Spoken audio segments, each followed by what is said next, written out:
All right. Welcome to the Tech School Podcast, powered by DSDT. Yeah! Woo! I'm Josh. I am Mr. Harris. Okay, the real Mr. Harris, staying consistent, back full time. I'm Love not, it. No, not full time, Yeah. just for this week. Oh, just for this week. For this week. Mm-hmm. Next week, maybe we'll go back to AI Los. No. Let's keep the real Karlos. Okay, all right. Yes. Hey, let me know if you guys could chime in the comments and let us know. Do you prefer the real me or do you prefer the AI me? I know I prefer the AI me. All right. So you're asking people in essence, do they want the real you or the artificial you? I mean, really, it's both. Both of them are really me. You know, it's just I prefer the whole look and feel because I can be whatever I want to be. I can look as monstrositous as I want to, or I can be I can be whatever you want me to be at that time. I can be a baby, I can be a tree, I can be anything. I love that. It's kind of like a superpower. I am Groot. No, not Groot. Not Groot. Anything but Groot, right? Okay. Yeah. Listen, I showed up to one of the meetings a couple weeks ago, and I actually was Jamie. I was Jamie. Everybody was like, "Oh, one of the virtual meetings." Right. Got it. Be whatever you want to in virtual. Yeah, that's fun. And then you know, for a long time, they started off, and it was just the backgrounds you were able to kind of hide. That helped a lot during the pandemic. Yes. Right. But now you can just do your whole facial appearance. So I like to show up as Jamie. So there it is. Well, she's only your wife, so I think you can get away with that. I think it's my voice that gives me away, though. I'm about to figure that part out too. Sound a tad bit just different. A little bit different. Yeah, just a little. It's all good, having fun. Just a little bit. Hey, why don't you tell everybody about the jersey that you received? Oh, the jersey.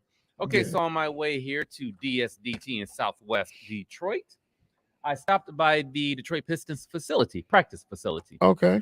In the New Center area. Okay. I love the Detroit Pistons. I love all the sports teams in Detroit. Red Wings, Lions, Tigers, all day. Mm-hmm. At the same time, I have a special love for the Pistons. They just have that connection with the community. Granted, NBA, that's part of the NBA culture. Mm-hmm. And the Pistons have always been that way. The Pistons, they have. So this was a conversation maybe a year ago. And a few people I know with the Pistons organization gave me a nice gesture. And I finally got it on my way here today. I picked it up at the practice facility. Return of the teal. You know that. 313. Detroit area code. The original Detroit area code. And then there you go. Okay. Yeah. Now here's my question. Yes. Knowing that you are an honorary member, what position do you play? Oh, me? I'm the team manager. Go 313, Detroit Pistons all day. Hey, the draft is coming up this Thursday night. Okay. So we'll see what Trey Weaver and Monty Williams do. I'm really happy that they got Monty Williams as their new head coach. Okay. Expecting great things from that brother. So yeah, we got money to spend. The organization, they have money to spend, pieces to move. There's opportunity to elevate the squad, to elevate the organization going into the new season. So hey, cannot wait. And I don't think I'm going to wear this. I was about to say, if they can't get who they want, they can always bring you aboard. Hey, I'm sure, right? I am ready to suit up. Literally. I think I'm going to frame this, man. Most definitely. Yeah. Most definitely. Don't do like me. I just got mine sitting over here hanging on the wall. No. But see, I wear it sometimes, though. I wear mine sometimes. No. I think I will. I think I'll frame it. That's what's up. Yeah. That's what's up. I really appreciate the gesture. Again, Pistons, great organization, always connected with the community. Much love. That's what I'm talking about, y'all. It's always nice to know somebody who knows somebody, and Josh knows everybody. I'm just saying. I know one or two people, man. Just everybody. I love my hometown. I love it. Okay, so didn't want to get into it before we actually air, but let's talk a little bit about this. So a little bit about what? I was on my way back from Costa Rica after having one of the greatest Father's Days that you can even ever imagine. It just was wonderful. And got back to Orlando yesterday. Flight came in at about 7:30 p.m. I was scheduled to hop on to a connector to Detroit at about 8:30. The flight was canceled. Why? They say because of weather, right? They say now this is speculative because remember now, I'm just going to put it out there. I hopped on a Spirit flight, right? Now we don't want to crush Spirit, but let's just be frank. Spirit doesn't have the greatest of reputations. But let me say this also. Whenever I'm going to Costa Rica, Spirit gets you there faster. Spirit normally gets you there about 7.5 hours. Delta will do anything from 14 on up. Ooh. So it's not even, and not only does Delta, if you choose Delta, does it longer, but it also costs more. So you're going to spend roughly anywhere between, and we talked about this the other day, you're going to spend anywhere between $800 to $1,600. Well, I'm sorry, $800 to $1,600 more in order to get down there. Wow. So Spirit, here I come. You get there quicker, and for you get there quicker, half the price. Now, hold on now. I don't even know if it's literally like that because this time I got taxed up to wazoo. I was paying for 2 extra bags. Of course. I was paying for internet. I was paying for all these. And by the time it was over, I probably spent close to $1,000 just flying. All right. So you saved roughly about $200 because you didn't fly Delta. Well, somewhere, I would say between 400 and 800. Okay. I saved. All right. Okay. All right. But at the end of the day, when we got back to Orlando yesterday, they started to ground a lot of planes because of the weather that came through. So it wasn't just really Spirit, it was Delta, it was all of them. Let me tell you something. In the middle of the night, as I got up to walk around, because my flight didn't leave until 6 a.m. this morning. Yeah. Right. So I had to spend the night once again. Within the last 3 months, I've spent 2 nights at the airport, one in Atlanta and one now in Orlando. And so as I'm walking around the terminal, I'm talking thousands of people. Okay. Sleeping on the floor, sleeping on the benches, sleeping standing up, sleeping. And this is at the airport in Orlando. Okay. Orlando. Last night. Last night. Wow. So it just makes me think, what is going on with our airline services now? Now I was looking at a report that was coming out of Florida, and they were talking about how in Fort Lauderdale, Miami, Orlando, and I want to say it was maybe Jackson, how a number of the planes were going to be grounded today because they had such a backlog of people trying to fly out, they couldn't allow any other planes to fly in. So they was having to divert them elsewhere. I'm like, what's going on, man? Can't we not get a handle on this to where we don't have to be stranded at these airports any longer? Now, do you feel like we are dealing with a shortage of workers? Maybe, right? Because as my cousin, the representatives said to you, weather related. Okay. At the same time, I know that my cousin was supposed to fly out last night at 11. I left him. He wasn't able to catch his flight because they said they didn't have a pilot. So then he was delayed till 3. Ooh. So come 3 o'clock, still no pilot. And where was he flying from? He was flying from Orlando to Memphis, a direct flight. Okay. And so once it was established that they didn't have a pilot, it was supposedly delayed until 10 p.m. tonight. So it's just, wow. I don't get it. And I'll tell you, even this morning, as I was supposed to fly out, I was actually supposed to start boarding at 4 o'clock. I didn't start boarding until 6. And it was because supposedly the computer system was down. I can't make this up. I can't make it up. So the computer system was down, and so they had to reboot the system in order to get it up and running. All you can do is just take their explanations and roll with it. All you can do is just sit there. Just sit there. So I need somebody to explain to me, why are we having so many problems with these airline services? Now I asked that. Now clarify, how did you get home? What maneuvers did you have to Oh, it was easy for me. I just slept in the terminal. Oh, okay. You waited until they said Karlos aboard. Right. I just slept, And so at the end of the day, I already knew what I would have to do in order to try to make the 4 a.m. flight. There was no, getting out and going to the hotel and all that great stuff. Do you see the comment? Yeah, all that free stuff on Delta costs you on Spirit, so it balances out the same. Yeah, I agree. Well, no, not necessarily. I agree, right? You still save a few dollars. You save a few dollars. However, by the time you pay an extra $50 per item to go to the restroom, I mean, it's like when you fly Spirit, right. You have to pay for every little thing. You can't lie. You can't make this stuff up. So they wake me up out of a sleep coming back from Costa Rica. And I'm like, okay, I want some water. I want a bottle of water. Okay, sir. $9.99. The water be $5. It's water. It's water. I'm on a plane. I just need water. A bottle of water. A destination. I can't have water. I have to pay for water. I have to pay for water on the plane. Wow. They making their money. I can't hate. They are I can't hate them.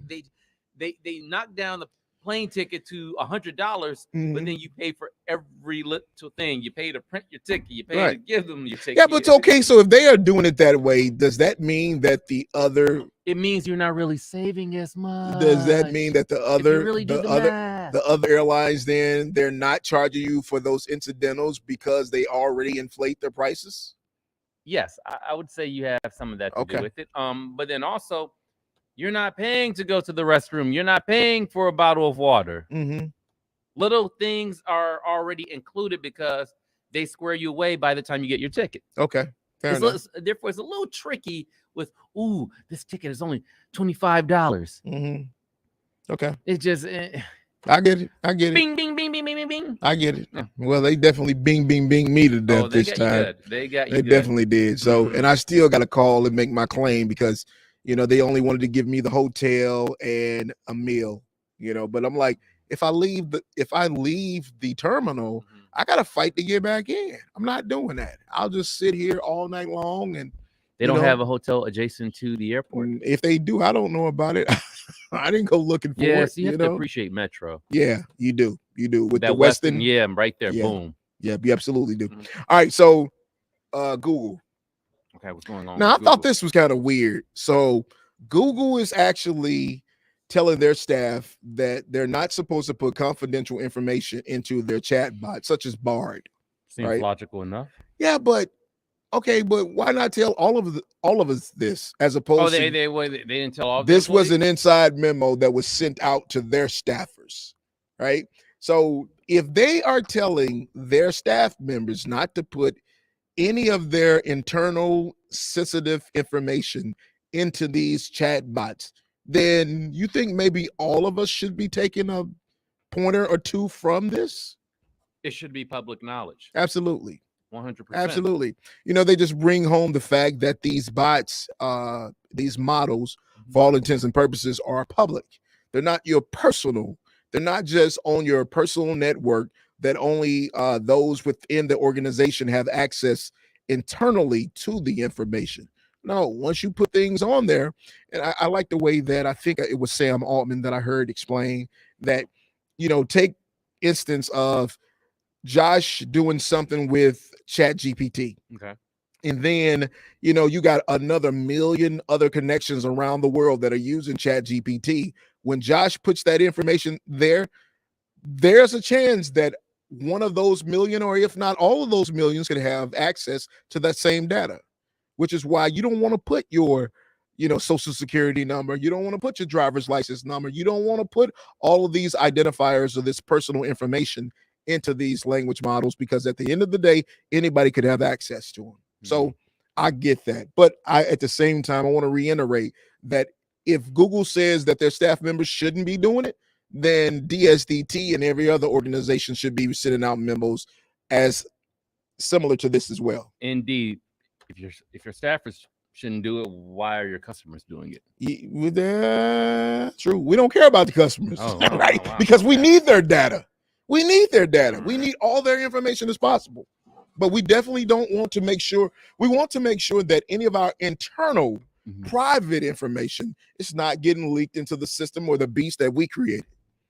That's just, this is what I'm getting from it. All right.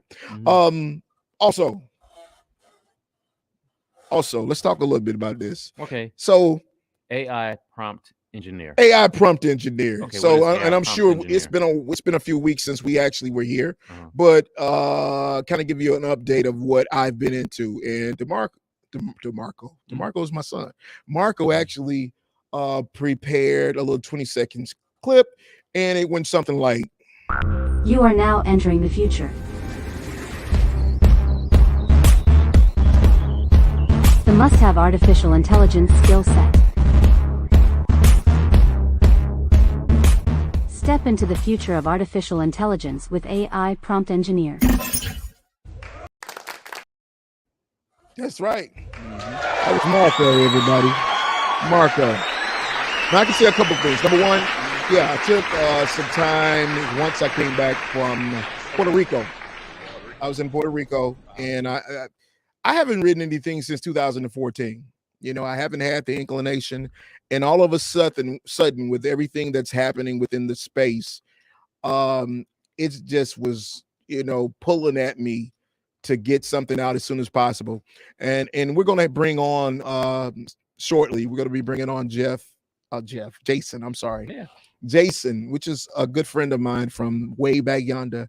And we were having the conversation and talking about how the populace has to be educated first. Before we just simply get them to the how to do it, a lot of people have to be educated. And it takes me back to, I remember before there was, everybody was using a Microsoft Word, Excel, PowerPoint, and all these great tools that we have access to it right now. And the problem was that nobody knew what these were. So you had to teach people. Of course. So with the prompt engineer, I see so many tools that are being released on a daily basis, and yet they all have the one similar feature, and that's the prompting. And so my hope is that in writing this book and releasing it, that I would begin to educate the people who are looking to get more into it, and at the same time coming to understand that this is actually a skill set now. It really is.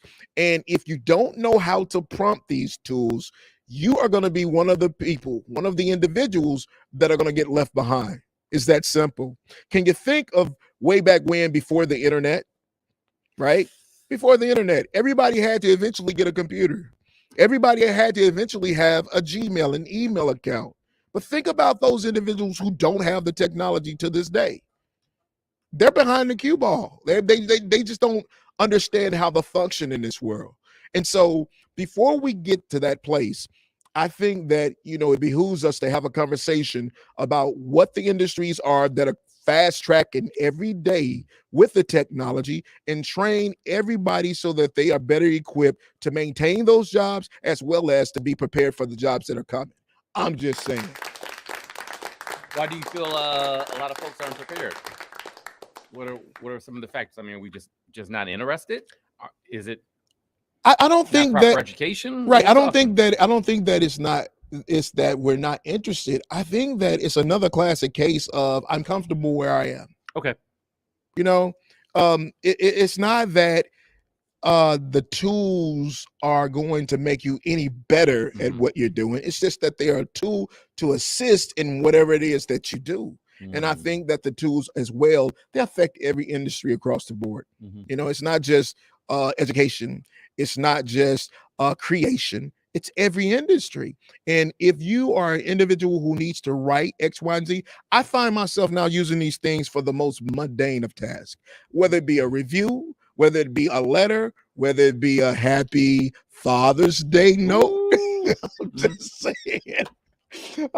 saying, I'm using it for every portion of my life. And I think that people need to pick it up in order that they would understand how to use it, so they're not afraid of it. Calculator. I remember one Christmas when I was a kid, Santa Claus brought me a calculator.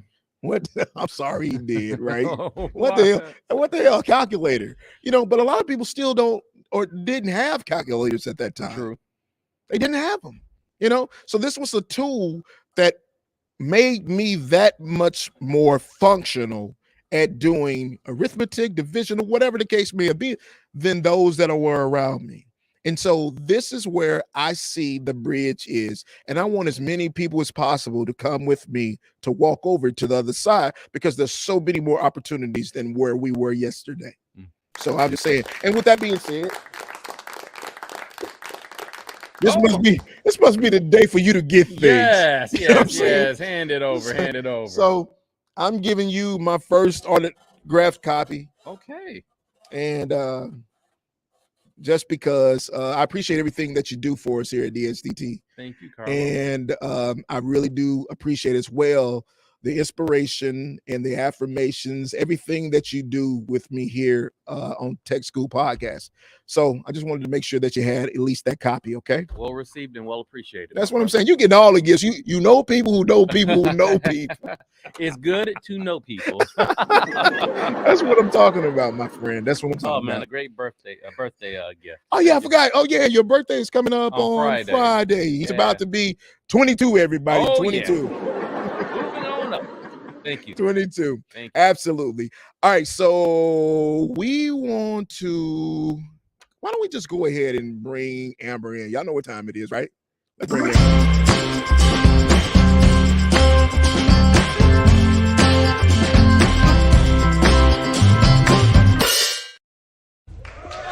Amber, what's going on today?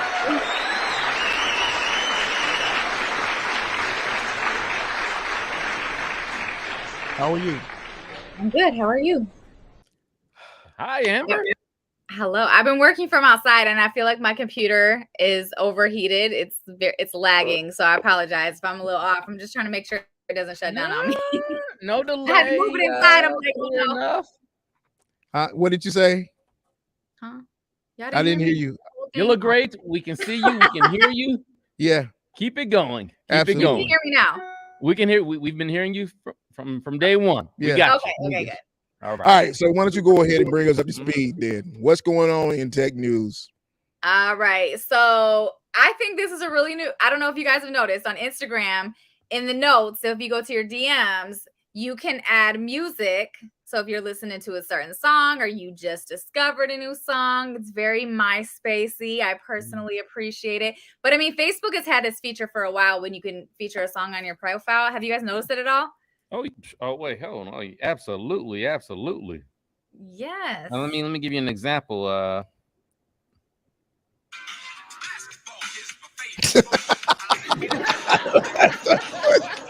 We had Curtis blow basketball. Yeah, I haven't noticed it. I'm sorry, I haven't. Man, you're missing out. I love it. So of course, for a while they've had where you can update your status. So it could be like going to the beach today or feeling sad today or whatever, put emojis and let people know how you're feeling. But now you can share music clips to share how you're feeling or to put people up on new music. And I love this feature so much. So is that okay. So haven't they been able to do that like on Facebook Reels for a while though? No, this is different. This is different. This is where it's like attached to your profile. It's different than just adding it to something you create. It is just having music attached to your profile or clipping music. Don't mean to interrupt. Just trying to make sure I'm understanding. So when you go to someone's profile, music will come on? No, not the profile. It's in the notes right now. But here's the thing. So on Facebook, if you go to someone's profile, the music doesn't come on, but it's like a featured song. Like I have a featured song on my profile. So if you go to my profile, you'll see the featured song. And now in Instagram, when you go to like DM someone, whoever's at the top, if you go to your DMs, whoever's at the top of your friends list, it will have their featured song playing if they have a song or their note just saying how they're feeling. So I think it's just another way to kind of personalize the user experience and to share more of, how you're feeling, what you're Amber, loving. I'm on your Instagram page right now. Where do I look? Where do I click on? No, don't go to my Instagram. You go to your DMs. Oh, okay. Okay, I'm in my DMs. Okay. And then right at the top. So I don't know if y'all can see. So right at the top. Oh damn! You got my whole thing up. Okay. So go to your DM though. Go to your DM. I'm in my DMs. Okay, I don't use it on the desktop feature, so I can't really see. But like, look, yeah, let's wear it on the desktop. I don't know, but look. So here's my DMs, okay? And you see how up here it has me, and then it has some of my friends, and it has a note or their music. Like this person, this is their music right here. Oh, not bad. I didn't know what it was. What? Okay, so let me look at it. Let me look at it again. I want to see it.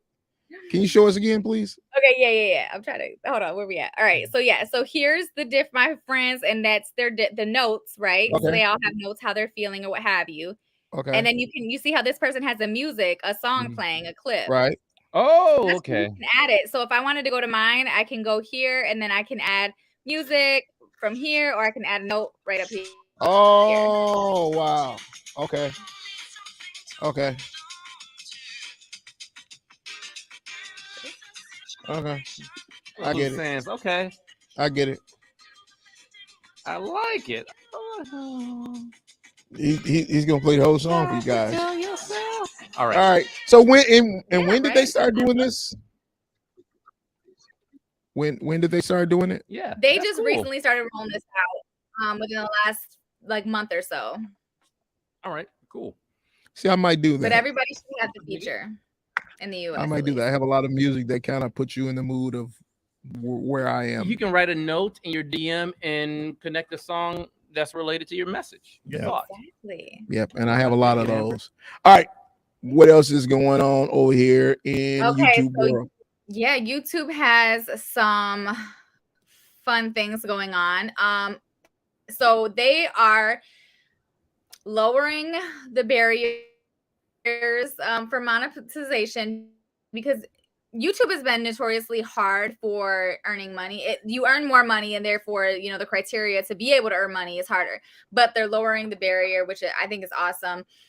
So the company is expanding its shopping affiliate program to US-based creators who have more than 20,000 subscribers. But also, instead of before you had to have 1,000 subscribers to earn monetization on YouTube, now you only need 500 subscribers. You got to have 3 public uploads in the last 90 days and either 3,000 watch hours in the past year or 3 million shorts, 3 million views of your shorts in the past 90 days. Well, I guess I won't be monetizing nothing. No, but listen. Okay, so before it used to be you needed 1,000 subscribers. Now you need 500. You used to need 3 public uploads and 90 days. Before you needed 4,000 views or 4,000 watch hours, and now you only need 3,000. Right. So the barrier to entry, I want to say cut in half, but nearly, especially with the subscribers, like 500. That's good. But what's the earning potential, though? It sounds like they can lower it all they want, but am I really going to make some PewDiePie type money? Yes. I mean, you can. She said yes. Yes. You can make an insane amount of money on YouTube. I recently recorded a podcast with a person who has several successful YouTube channels, and they are making a ridiculous amount of money, but it's like their full-time job. They create content every single day. They upload several pieces of content every single day. They have like a whole strategy. They work the strategy, and that's their job, and they make really good money. Can you send us a link to that podcast? Can you send us a link to that podcast so that we can share it as well? Oh yeah, as soon as it drops. It hasn't dropped yet. Okay, because I definitely want to know how people are making money with you. Because we didn't talk about that though. He was interviewing me, but I'm just saying I got like a behind the scenes conversation. We didn't talk about that because he was interviewing me. Talking about me. Right. Okay, so Amber, real quick, if a person takes on this journey of creating more content and being compensated for, who do they work for? Do they work for themselves? I mean, Yes. what's the So you're connection? considered an independent contractor. Mhm. You're 1099 essentially. So any money that you make, that it's cut directly from YouTube, and you have to pay taxes on that. I don't think a lot of creators are prepared for this when they start earning money off of social media, because they're just getting these checks. You're getting brand deals, you're getting money directly from the platforms. But at the end of the year, Uncle Sam still wants his cut. So You have keep that to in mind. subtract 11%. Preacher. Yeah, I think 11%. Yeah, Uncle Sam definitely wants his money. Mm-hmm. Yes. Yeah. But this is exciting because I think, YouTube has been notoriously hard to monetize off of, but it's worth it. You do make more money on YouTube than TikTok or any other platform. And I think lowering the barrier to entry will incentivize a lot more people to get more consistent with their content creation and managing their presence on YouTube. So I think it's a good thing. I don't know how this is going to change monetization as far as, our creators going to make less money now. It doesn't say anything about that, but. Okay. Something else happened at YouTube. And what's this about? The stories? Yeah, so they're getting rid of stories, which nobody used Stories. YouTube stories anyway. I didn't know YouTube had stories. Exactly. For how long? Exactly. How long have stories been? A minute. I want to say like a year or two, a couple years. Yeah, No I think it's a couple years. I think it's a couple years. Check this out. I didn't even know. Yeah. Where can I find stories on YouTube? Who knows? I'm like, I don't know. You wow. I can watch us on YouTube. See? But I think it's the same thing as the other. Your profile. No, you see it? You see it on YouTube, but do you see anybody's stories? No. Never knew that feature existed on YouTube. I watch the shorts sometimes. I like the shorts. Because they'll only exist for 6 more days. June 26th, and that's the very last day of YouTube stories. So you got 6 days to figure out where they are. They will be missed. They shall be missed. But after that, the reason that they're getting rid of stories is because they do want to focus more on shorts. Mm-hmm. And what's the point of having stories and shorts on YouTube? It doesn't really make a lot of sense. So now they're going to focus more on just the shorts, getting rid of stories completely. Wow. All right, Amber, I think you've given us a lot to go on today. I'm still trying to figure out how do I make money on YouTube. I'm just saying. Inquiry minds want to know. You got to get 500 subscribers. You got to get the watch hours up. And you got to post consistently because you got to get views. It's too much work. Too much work. When you say post consistently, are we talking every day, at least a few times a week, several times a day? What's our range? So it depends on your strategy, honestly. But I say post several times a day if possible, if not at least once a day. The creator that I was referring to earlier, they post 15 times a day, not just on one YouTube channel, but across social media, all of their social platforms, 15 pieces of content a day. Wow. That's a lot. Yeah. That is a lot. Yeah. And it would seem as if it would become saturated. I mean, it's too much. You read my mind. It's too much. That was my question for Amber. Does it become saturated? There are 8 billion people on the planet, okay? 8 billion people on the planet.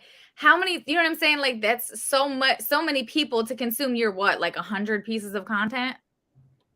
Are you kidding me? Or like 200 or 300 or 400 or 500? Like, seriously, and then there's just going to be more people to consume your content. People that haven't seen it before, people that want to see it again.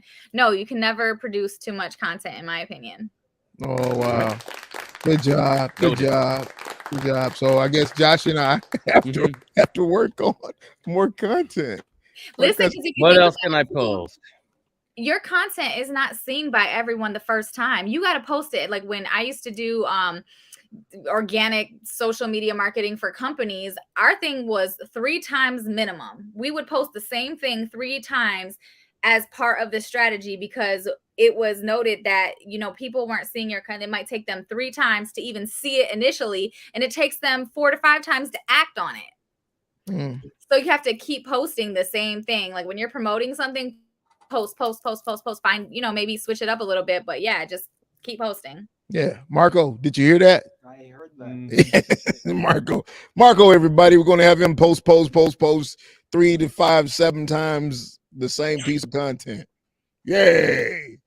Amber, if somebody wanted to follow you on social media and they want to become one of your 500 or 10,000 followers of subscribers, where would that be? Get Real with AB. Get Real with AB. Amber, are you going out of the country this week? Because I know you go a lot of places too. No, I'm going back to Puerto Rico in like a week and a half. But yeah. Don't take Spirit.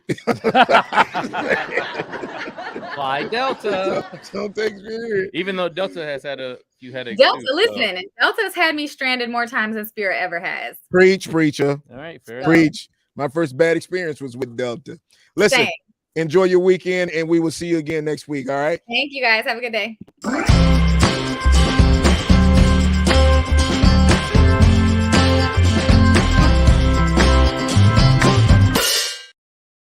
See, that's what I'm talking about. That's what I'm talking about. She knows a lot. I'm sorry. And I know. I just like to listen to her. And I'll also say this, before we move on with our special guest that we're going to have come on. Yes, sir. This young fella, he does things.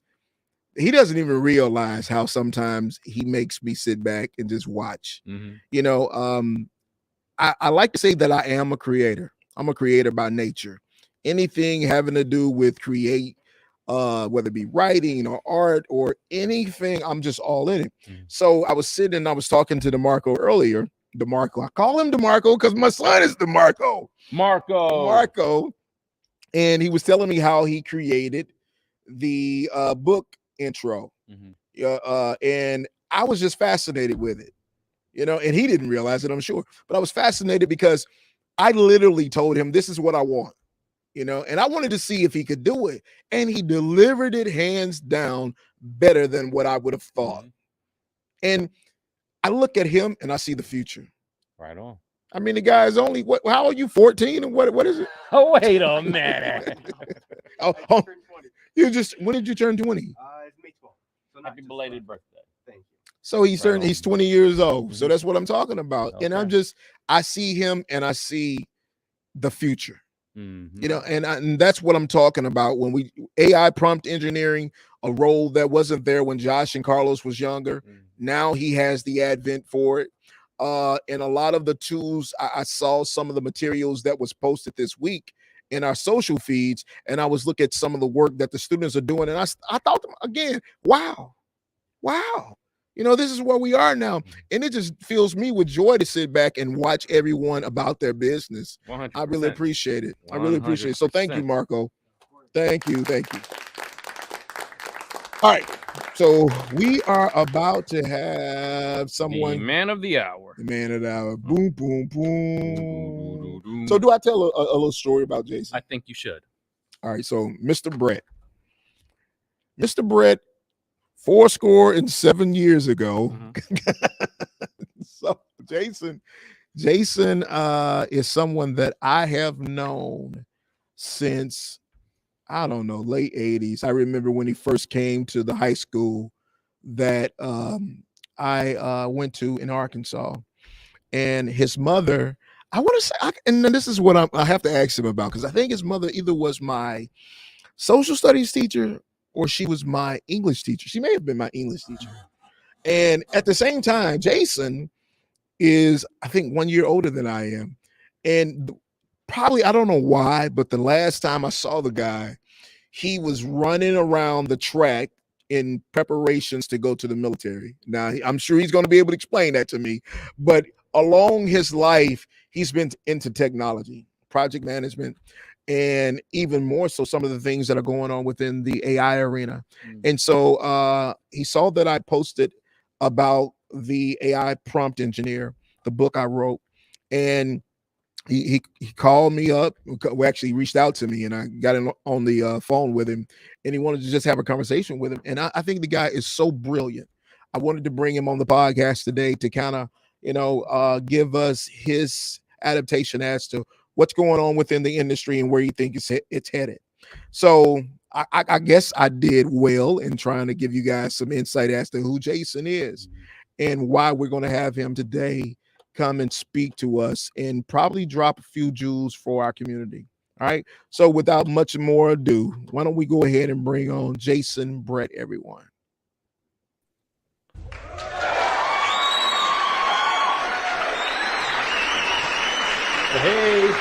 Hey, Jason, good afternoon. Hello. Howdy.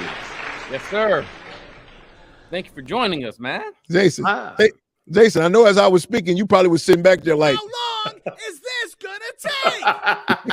I'm like, man, he's remembering some stuff that I don't even remember. You don't listen. No, I do. No, I remember exactly what you're talking about running around the track. I was getting ready for, I was doing my physicals. I was applying to all the military academies and the ROTC programs. And I don't think before that, I don't think I'd run 15 feet in my life. And so I was just like trying to get to where I could do it. And I passed all the tests I needed to pass. I ended up not going to the military, but I sure gave it a good run. So okay. Right. So you didn't go to the military? Did not. I did Navy ROTC for a couple of years, and that was a really great experience. But I learned through that I just did not feel like I felt like the military life was not where I wanted to go with my career at that point. I've looked back and questioned that decision a lot of times as an adult, wondered if I should have gone a different direction. But I think I'm pretty happy with where I've landed. Hey, man, but when you put it like that, all I can say is you can.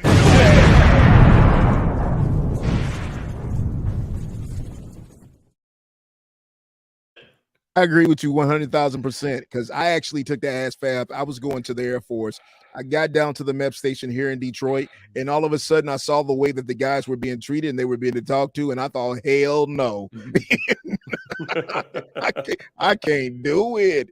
But I have so many cousins and friends that did go off to the military, and I'm grateful and thankful for it, and as well as for a lot of the veterans that we work with now. But me, myself, at that time, no, I couldn't do it, man. I couldn't do it. All right, so Jason, why don't you go ahead and bring us up to speed? Who are we talking to now, this version of Mr. Bread himself? Well, let's see. I have been in technology product management for most of my professional career at this point.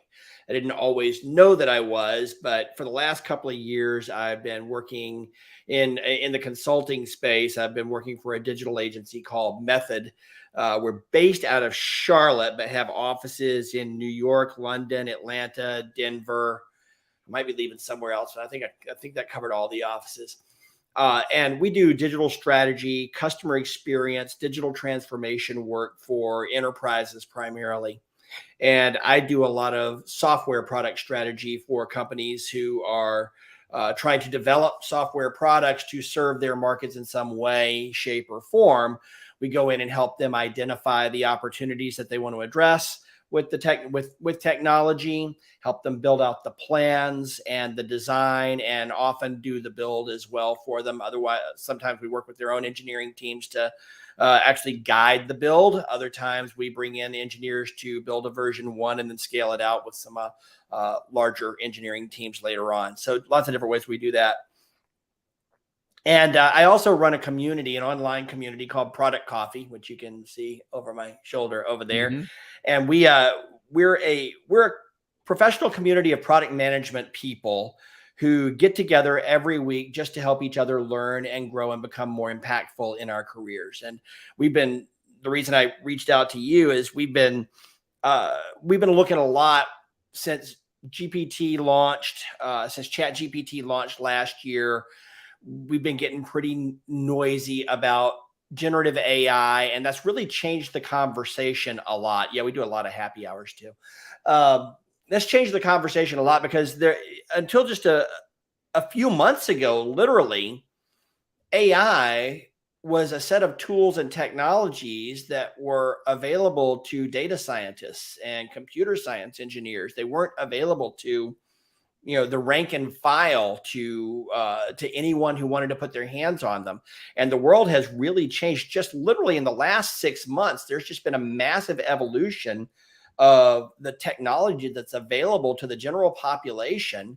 And it's transforming and impacting almost every single industry and career path.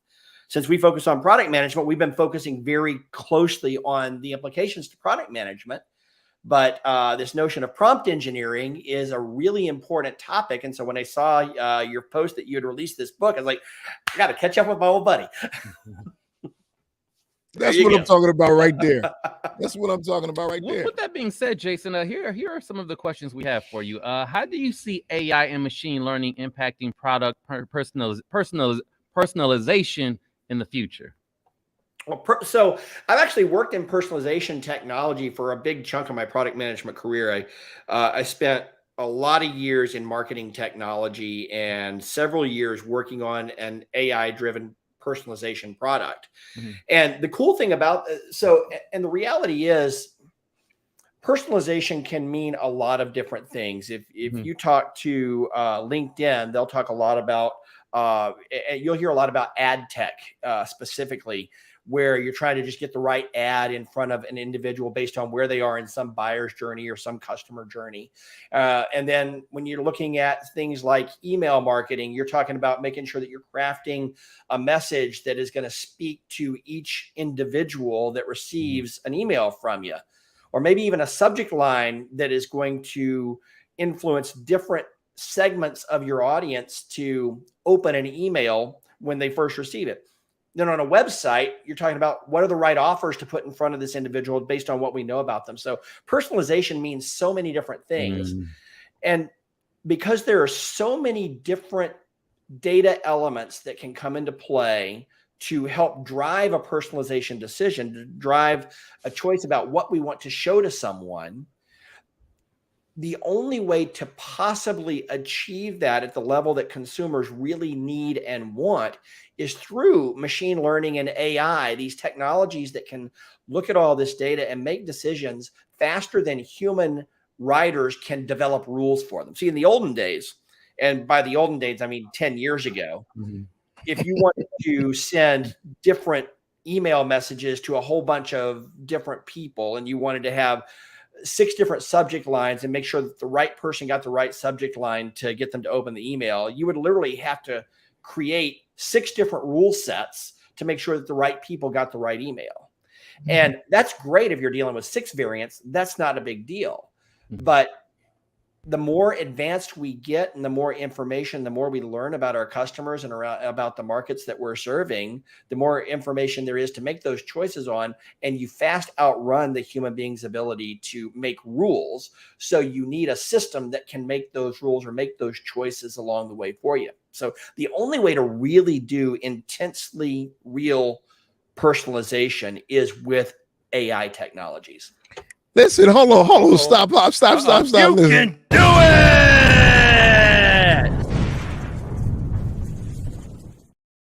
Might have to get out my own there. Listen, I'm sitting here right now. I'm sitting here right now, and I feel like I'm listening to Morticia on the Addams Family, right? When she goes into that whole spiel, it just sometimes it's just, I just love it. I love it. I love it. I love it. I love it. So you've been doing this for a while. Yeah, a little bit. I think I went to a company called Silverpop in 2009, and we were an email marketing company. And over the course of my career there, we started we were doing email marketing automation and really driving towards intensely personal emails. And so that is kind of where I built a big chunk of my career.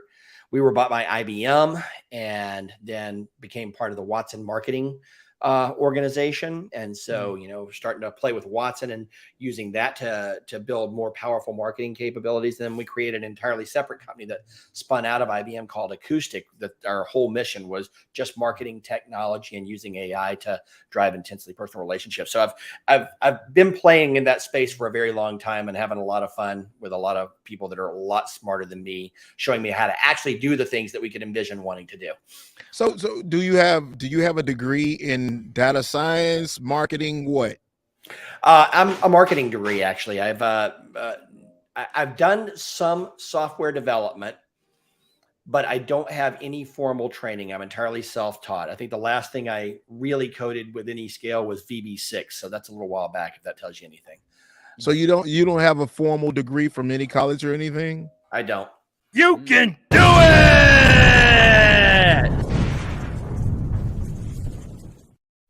Yeah, no formal degree in technology, but marketing, yes. Okay. Real quick, Jason, can you tell us about universal behavior and smart content and how that played a role in helping I'm you create? surprised because I wanted to know that as well. I'm Well, like, you've been doing what your is this? research. You've been doing your research. So those were actually two things that were leading us on that path when I was at Silverpop. Those are two things that were leading us down the path towards more intense personalization. And in the email marketing world, which is where we were at the time when I started primarily, there were a limited number of things that you could use to drive personalization. You could get demographic data, which is age, sex, race, location, buying habits. Those are the kind of some of the demographic elements of data that you could get, that you could associate with any individual, and you could do what's called segmentation with that data. And then you had behavioral data, which is a record of a moment in time, something that someone did. And in the email marketing world, the behaviors that you really had access to was, did someone receive an email? Did someone open an email? And did someone click on something in an email? And that was pretty much the limitation of what you could do. But we started to envision a world where you could bring in records of things that people had done outside of email. Maybe they had been on your website and visited certain pages and read certain content, or spent a certain amount of time watching a video on your website. And if you could use that to get a better understanding of how individual consumers or individual recipients were consuming your marketing content, then you could provide them more relevant follow-up content. You can say, okay, well, they watched half this video, so they must be interested in this topic. So let's give them some more information on that topic to help them along in their journey. But there was not really a good way to capture that data. So we did a couple of experiments and came up with this idea of a framework called universal behavior. There would be a set of APIs that would let any technologically enabled system, any internet connected system, use a specific format to load behavioral records, events of things that records of things that people had done into our marketing database, so that you could build this really robust view of an individual and how they interact with your company and your marketing messaging. And that would give you a better understanding of how to interact with them in the future. So I worked with the team there at Silverpop to design and build this. At the time, it was a pretty revolutionary technology. It's become at this point kind of a mainstay of marketing technology. You will hear about behavioral marketing all the time, and it's just kind of it's a standard today. But at the time we were doing it, behavioral marketing was very limited in its power and capability and the things that you could do with it.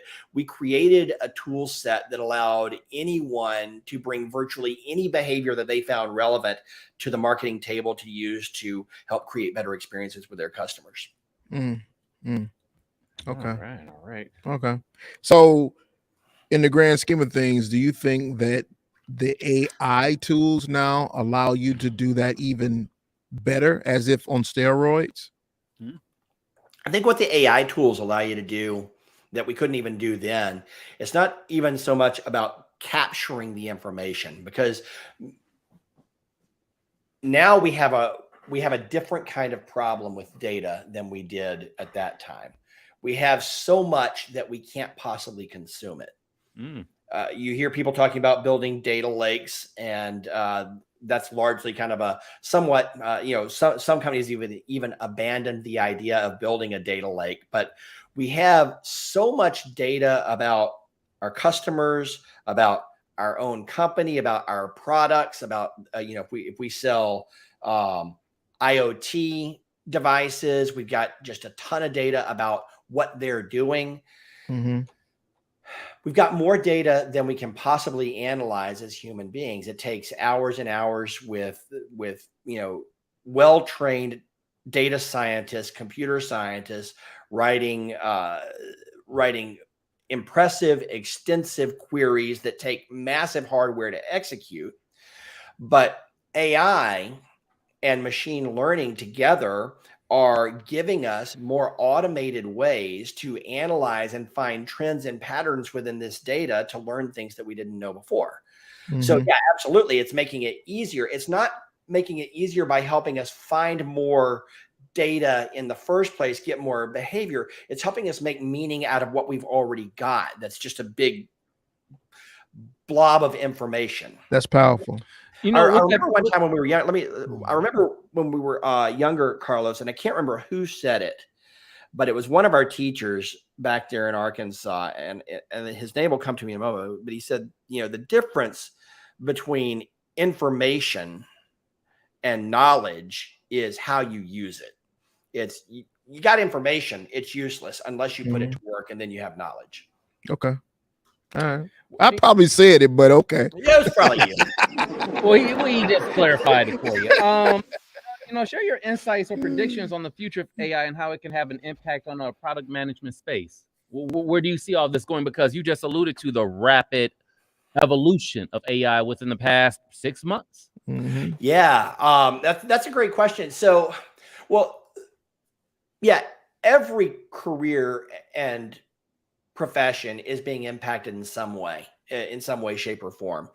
Product management specifically, I think we're just starting to understand. I think one of the cool things about this career path that I love so much is that, you know, 20 years ago, the notion of product management barely even existed. Nobody knew what it was. And we as technology product managers really kind of invented the career as we went, learning how to better support engineering organizations and marketing organizations to deliver more value to customers along the way. So once again, we find our way ourselves in a place where we're trying to create a new iteration of our profession around AI. And that understanding how we can use these tools to once again analyze the data, look at the information that we have, and identify trends that previously would take literally, you know, dozens of hours of sorting through survey results, reading the verbatims from survey results to find opportunities, interviewing hundreds of customers for hours to find a nugget of wisdom that you could use to identify an opportunity to go create a new solution for. Well, AI helps us do that a lot faster. There was a quote, a guy named Richard Baldwin at the World Economic Forum earlier this year made a quote. People are talking about worrying about AI is going to take their jobs. And he said, AI won't take your job. It's somebody using AI that will take your job. And so as product managers, what we're trying to do is we're understanding how we can use these tools to be more effective and innovate new uses while also bringing these technologies into our products in ways that really matter. Job qualification. Yeah. Absolutely. Absolutely. Yeah. I think, you know, you were speaking a minute ago about the abundance of data. And I think it's Jeffrey Hinton, the godfather of AI. He was talking about as they were developing these language models back 70s. He was saying that the problem was that there wasn't enough data. And now we have the perfect storm that not only do we have the technical capability, but we also have the access to the data. You know, so now we're able to do things that when we were imagining them back in the 60s and the 70s, we can do them now. And it's like, whoa, which is why he said to Google that we're not to OpenAI. He said that, I got to pause brakes on this. I think we've created a monster, you know, because now I can actually see in reality what we were kind of dreaming of back then. And it's not what I thought it was going to be. You know, and do you have what do you think about that anyways? What do you think about the fear in AI becomes a Skynet? Well, yeah, you know, I go back and forth on that one. I think it's you know, I got to be pragmatic and say there is certainly that opportunity, that possibility exists. When it comes down to it, though, I think as I look at what people are doing, stopping development isn't the answer to that problem because that genie is out of the bottle. So what we really have to do is understand how to explore and manage the risks there. And in reality, if we have hundreds of thousands or millions of people building their skills around things like AI prompt engineering or just AI development and using AI-based tools, then we're going to have it becomes a landscape where we have hundreds of thousands of people working to use these tools to do good, valuable, productive things for our world. And only a small number of bad actors looking to take advantage of these tools, a relatively small number of bad actors looking to take advantage of these tools to do things that could be damaging. And I got to believe that the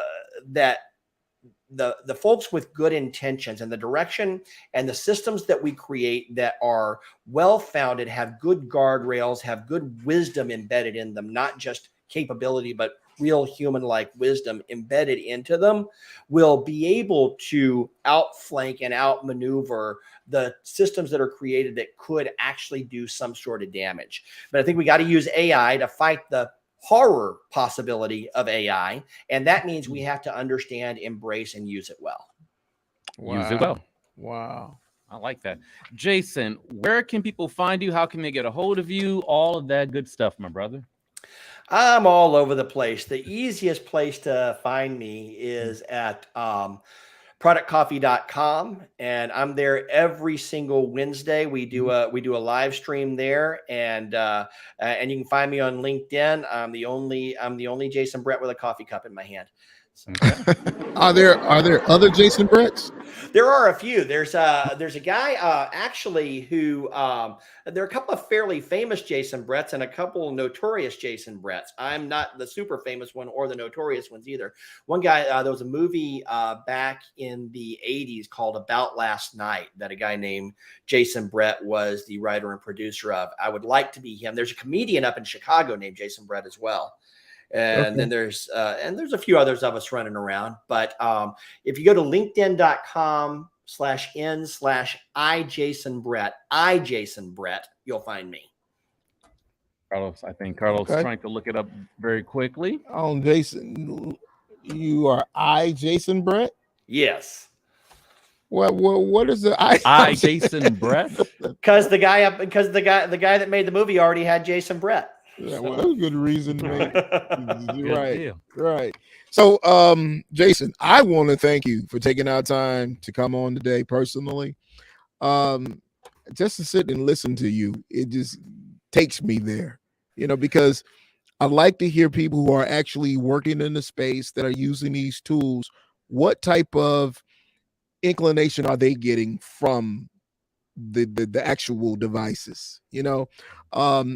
Often I'm hearing people that give me a response as to, well, the AI can't be used to write a book, and I want to go out and I want to play a part in the Writers Guild because they're taking our jobs. But that often are the individuals who haven't really used the tools, Yep. because I believe that if you use the tools, then you would too see the power in them as well, and you wouldn't play so much into the fear mongering that you hear coming out from a lot of these larger organizations, or even the ones that created the tools.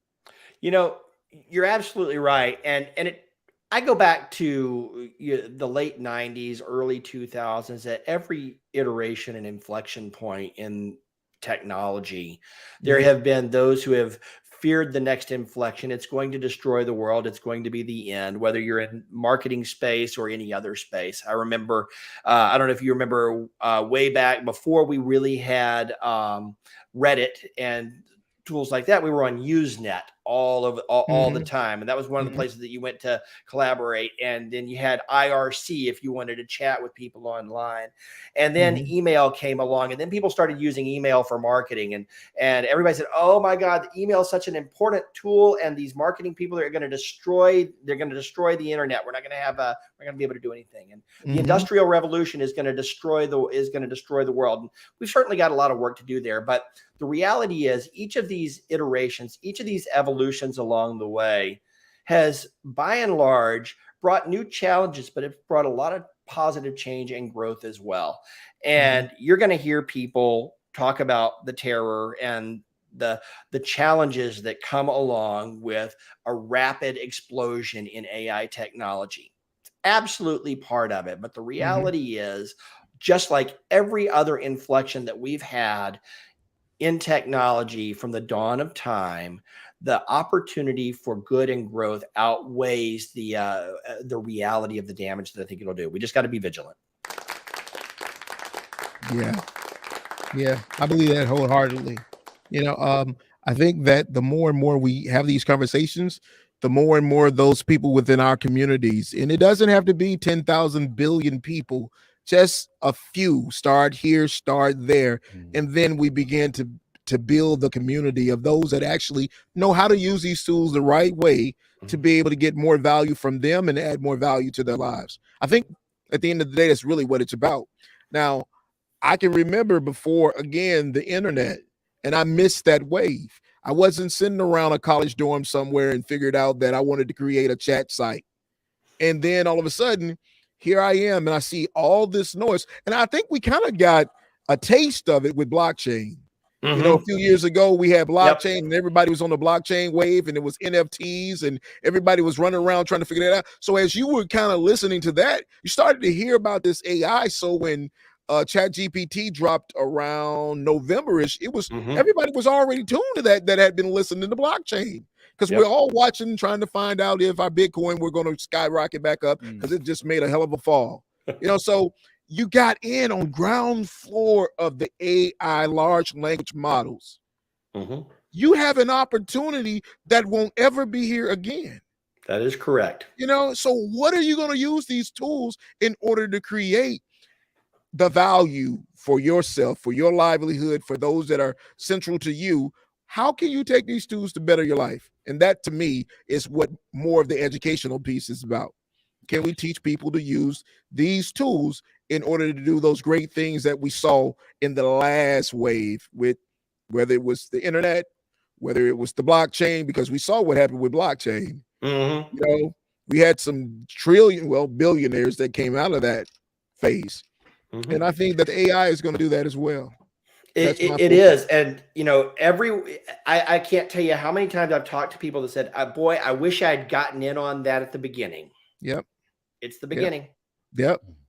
Absolutely it is. And I'm glad. Like what you said, Jason, we have to use it well. You have to use it wisely. Absolutely. So, Jason, I appreciate you. I thank you.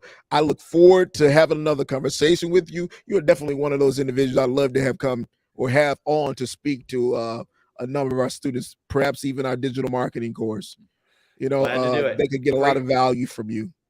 Could I call on you at some point, perhaps, to do that? I'm just asking. Absolutely. Anytime. Anytime. Listen, everybody, Jason Rhett, my friend, and I look forward to having another conversation with you. All right. Good to see you, my friend.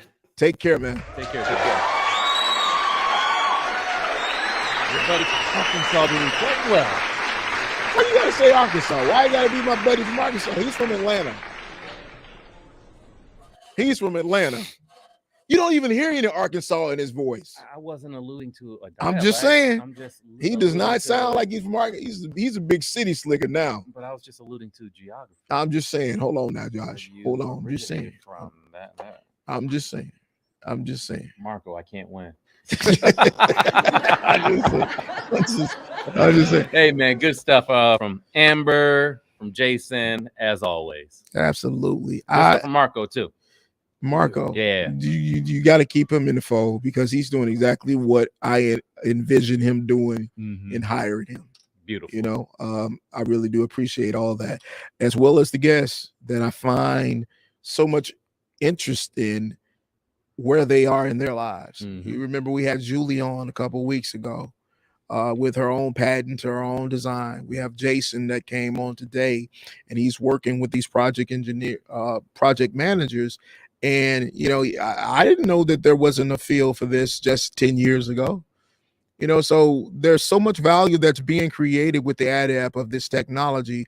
I just want more people to get a hear of it so that they too can, decide that, maybe I should pick the tool up too and see how I can be able to do X, Y, and Z. Yes.